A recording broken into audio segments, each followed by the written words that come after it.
Presiden Prabowo Subianto bertemu Presiden ke-7 Republik Indonesia Joko Widodo pada Sabtu sore. Ada apa sebenarnya di balik pertemuan ini? Kita bahas bersama Direktur Eksekutif Parameter Politik Adi Prayitno yang sudah hadir di studio. Selamat malam, Mas Adi. Malam, Radi. Lagi-lagi ketemu.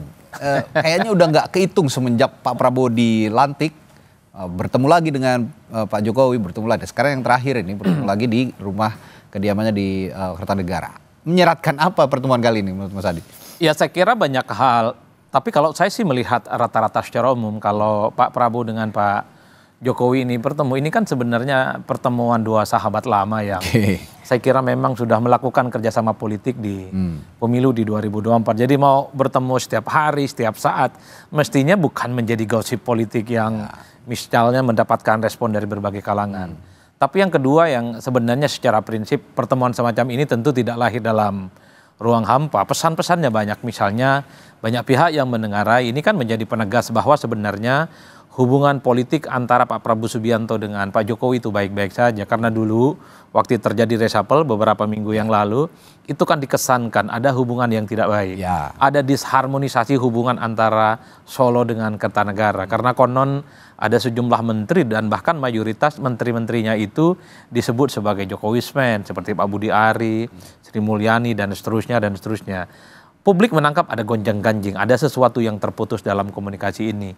Tapi pertemuan kemarin tanggal 4 ya, bulan Oktober, hari Sabtu, ini kan mempertebal bahwa sebenarnya kedua tokoh ini melampaui hubungan-hubungan yang disebut dengan gonjang-ganjing terkait dengan reshuffle kabinet yang kemarin ya. Nah yang ketiga, tentu publik juga menerka, ini pasti ada sesuatu yang dibicarakan secara spesifik dan pembicaraannya itu tentu tidak bisa lewat telepon, tidak bisa lewat Zoom dan tentu saja banyak sekali off the recordnya yang tidak diketahui oleh publik. Nah soal apa materi pembicaraannya tadi Pak Pras mengatakan ya ada sesuatu tentang kebangsaan.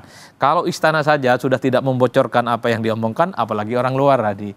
Paling cuma nebak-nebak oh ini paling bicara tentang situasi dan kondisi hari ini yang terus berkembang ya, ada demonstrasi, ada protes, situasi ekonomi, soal itu yang menarik. Soal apa namanya terkait dengan supremasi hukum dan seterusnya. Itu yang menarik tadi. Anda langsung singgung. Ini setelah ya mohon maaf bukannya mengulik-ngulik lagi kemarin peristiwa kelam ya di bulan Agustus, seperti ini yang pertama kali mereka bertemu kembali Pak Jokowi dengan Pak Prabowo untuk apa ya?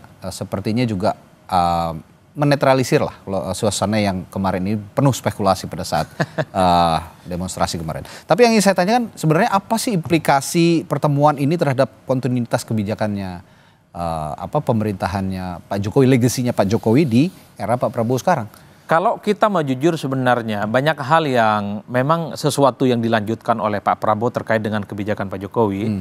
Tapi banyak juga yang sebenarnya Pak Prabowo itu punya legasi yang saya kira memang menjadi program prioritas. Misalnya soal IKN, betul dilanjutkan tapi kan tidak terlampau menjadi prioritas. Dan bahkan baru tahun 2028 kalau tidak salah, IKN itu baru menjadi kota politik. Kalau Pak Jokowi yang masih jadi presiden rasa-rasanya nggak lama setelah 2024 mungkin IKN itu akan segera menjadi ibu kota. Jadi ada sesuatu yang terus dilanjutkan tapi tidak terlampau gaspol seperti pemerintahan sebelumnya. Begitupun misalnya kalau kita melihat style politik dari Pak Jokowi memang cukup agresif dalam konteks membangun infrastruktur. Kita lihat selama Pak Prabowo bulan ini adalah bulan 1 tahun persis bagaimana Pak Prabowo itu dilantik, kita melihat pembangunan infrastruktur tidak terlampau kelihatan signifikan, Radi. Meski misalnya di bulan ini sudah mulai akan dibangun infrastruktur pertama oleh Pak Prabowo dan Pak Prabowo itu justru lebih banyak misalnya membuat kebijakan-kebijakan yang down to earth seperti program makan bergizi gratis, terkait dengan koperasi desa merah putih, terkait dengan ketahanan pangan dan seterusnya. Sesuatu yang tidak terlampau kelihatan tampak di mata seperti infrastruktur, tapi kemanfaatannya itu difungsikan bagaimana ekosistem masyarakat yang di bawah itu mulai berdenyut karena ada keinginan membangun Indonesia tapi melupakan desa, melupakan daerah itu sesuatu yang mustahil. Karenanya program-program Pak Prabowo itu adalah membangun Indonesia dari daerah, membangun program dari desa dengan ekosistem ekonomi dan kehidupan dimunculkan. Tapi bagi saya sebenarnya secara prinsip implikasi nyata dalam pertemuan-pertemuan semacam ini menegaskan bahwa apapun keputusan politik yang dibuat oleh presiden hari ini bahwa itu adalah keputusan hak prerogatif dan ya mantan-mantan presiden yang sebelumnya paling mungkin ya ada pendapat, ada feedback, ada saran yang kemudian bisa dipertukarkan kira-kira apa yang terbaik untuk kepentingan bangsa dan negara. Tapi ini pertemuan Pak Jokowi dengan Pak Prabowo yang memang privat gitu ya, tidak ada yang tahu isi pembicaraannya. Ini setelah itu Pak Prabowo juga mengumpulkan sejumlah tokoh yang dikumpulkan oleh Pak Prabowo. Ada relevansinya nggak kira-kira dengan pertemuan yang sebelumnya dilakukan dengan Pak Jokowi? Ya pasti ada relevansinya. Sepertinya memang pemerintahan hari ini mencoba untuk mendapatkan begitu banyak spotlight, semacam insight. Kira-kira persoalan-persoalan yang prioritas itu apa yang memang harus dikerjasamakan di berbagai kepentingan semua pihak. Ya. Artinya apa? Pandangan seperti Pak Jokowi, tokoh-tokoh sebelumnya ini kan untuk mensinkronkan kira-kira program strategis apa yang kemudian bisa dimainkan kolaborasi dan kerjasama semua pihak. Itulah yang saya kira menjadi penting sebenarnya untuk merumuskan satu kebijakan.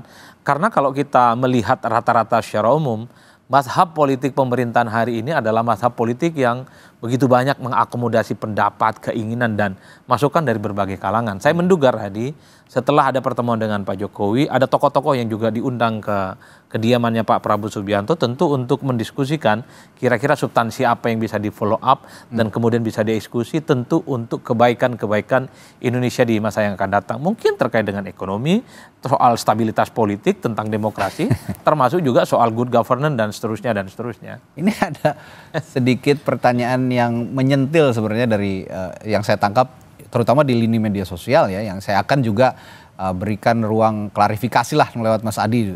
Ini pertemuan dengan Pak Jokowi ini relatif lebih sering sepertinya, atau komunikasi yang dijalin dengan Pak Jokowi antara Pak Prabowo dengan Jokowi lebih sering sepertinya dibandingkan dengan wapresnya sendiri. Yang notabene which is itu adalah anaknya Pak Jokowi. Sebenarnya apa sih yang terjadi dengan komunikasi politik para pemimpin negara dengan mantan pemimpin negara dan juga wakil pemimpin negara ini?